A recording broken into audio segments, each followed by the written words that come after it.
नमस्कार विद्यार्थी मित्रांनो, आपण येणाऱ्या कंबाईनच्या दृष्टीने एक रिव्हिजन सिरीज स्टार्ट केलेली आहे. त्यामधलाच हा एक व्हिडिओ. आता व्हिडिओ आहे महर्षी वीरा शिंदे यांच्यावर. तर चला बघूया व्हिडिओ. महर्षी वीरा शिंदे यांचा जन्म झाला आहे 23 एप्रिल 1873 मध्ये. जन्मस्थान आहे जमखिंडी. यावर प्रश्न विचारला आहे आयोगाने, तर लक्षात ठेवा. नंतर भाषिक प्रभुत्व बघा त्यांना मराठी, कानडी, नंतर संस्कृत, पाली, इंग्रजी इत्यादी भाषा अवगत होत्या. त्यांचं शिक्षण आणि बौद्धिक प्रवास बघूया. पदवी कुठे घेतली तर फर्ग्युसन कॉलेज पुणे येथून BA ची पदवी घेतली. कधी घेतली? 1898 मध्ये. इयर पाठ करायची गरज नाही, पण BA झालं आणि फर्ग्युसन कॉलेजमधून, हे लक्षात ठेवा. नंतर LLBच्या पहिल्या वर्षाचा अभ्यासक्रमही त्यांनी पूर्ण केला. त्यांना शिष्यवृत्ती कुठून भेटली तर डेक्कन मराठा एज्युकेशन असोसिएशनकडून दरमहा 10 रुपये आणि बडोद्याचे सयाजीराव गायकवाड महाराज जे होते त्यांच्याकडनं दरमहा 25 रुपये शिष्यवृत्ती भेटत होती. किती भेटत होती हे लक्षात नाही ठेवायचं, फक्त यांच्याकडनं भेटत होती एवढं लक्षात ठेवा.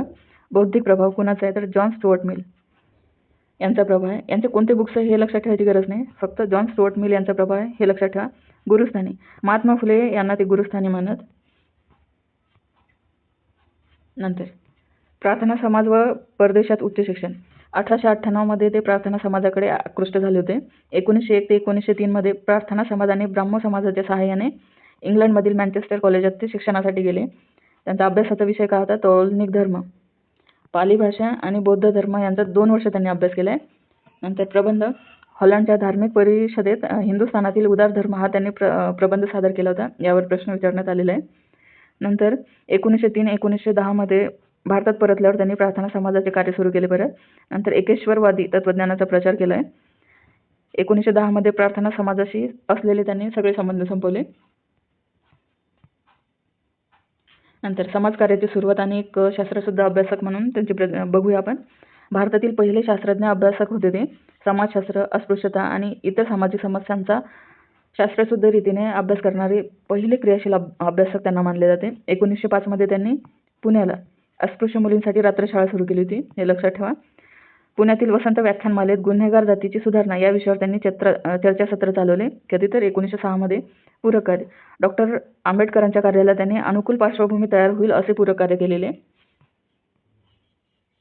नंतर डिप्रेस क्लासेस मिशन याची त्यांनी स्थापना केली. स्थापना कधीची तर 16 ऑक्टोबर 1906 ची. कुठे स्थापना केली? मुंबईला. इथे प्रश्न आलेला आहे, पाठ करून घ्या. नंतर संस्थेचे नाव काय होते? भारतीय निराश्रित सहाय्यकारी मंडळी. या संस्थेचा स्थापनेमागचा मुख्य हेतू काय होता तर अस्पृश्यतेचे निर्मूलन करणे. नंतर ठरलेले हेतू काय होते? शिक्षणाचा प्रसार करायचा आहे, निराश्रितांना नोकऱ्या मिळवून द्यायचे, सामाजिक अडचणीचे निराकरण करायचे आणि सार्वत्रिक धर्म, व्यक्तिगतशील आणि नागरिकता या गुणांचा प्रसार करायचा आहे. ठीक आहे. मिशनतर्फे 2 वर्षे मोफत दवाखान्याचेही काम चालू होते. नंतर मिशनचा विस्तार आणि शैक्षणिक कार्य बघा. मिशनचा विस्तार 1912 पर्यंतची ही आकडेवारी दिलेली आहे, हे लक्षात ठेवायची गरज नाही आहे. नंतर यावर प्रश्न विचारला आहे. 1922 मध्ये पुणे येथे त्यांनी अहिल्याश्रमाचे बांधकाम पूर्ण केले आणि यावर आयोगाने प्रश्न विचारलेला आहे. नंतर अस्पृश्यता निर्मूलन, प्रत्यक्ष चळवळ व सुधारणा. यामध्ये सोमवंशीय मित्र समाजाची त्यांनी स्थापना केली 14 मार्च 1907 मध्ये, हे लक्षात ठेवा. नंतर मुरळी प्रथेस विरोध केला. नंतर होळी उत्सवातील विविध प्रकारांना त्यांचा विरोध होता. मंदिर प्रवेश. अस्पृश्यांना मंदिर प्रवेश मिळवून देण्यासाठी त्यांनी प्रयत्न केले.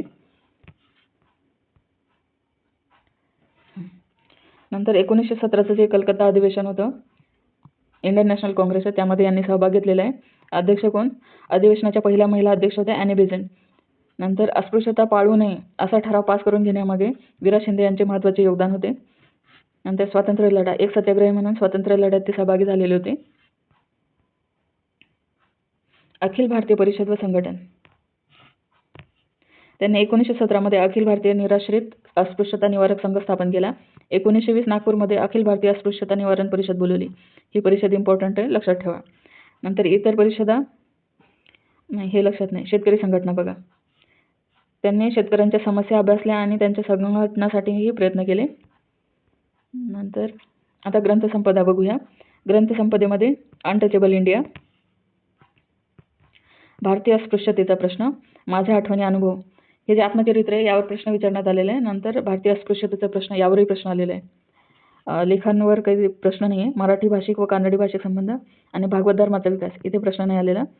नंतर त्यांचे नियतकालिके बघा. उपासना हे मासिक होतं आणि सुबोध चंद्रिका हे साप्ताहिकातून ती लेखन करत होती.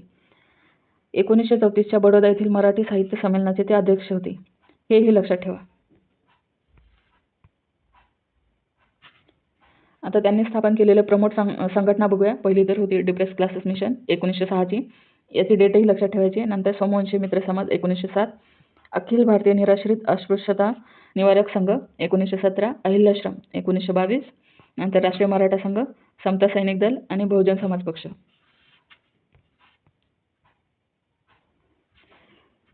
नंतर 1925 ते 26 मध्ये ते ब्रह्मदेशाच्या म्हणजे म्यानमारच्या दौऱ्यावर गेले होते.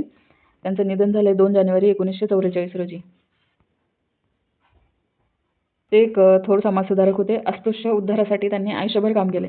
आंबेडकरांचे जे कार्य आहे त्याला अनुकूल पार्श्वभूमी पण तयार केली यांनी. आपण इथे आता वीरा शिंदेबद्दल पूर्ण माहिती बघितली.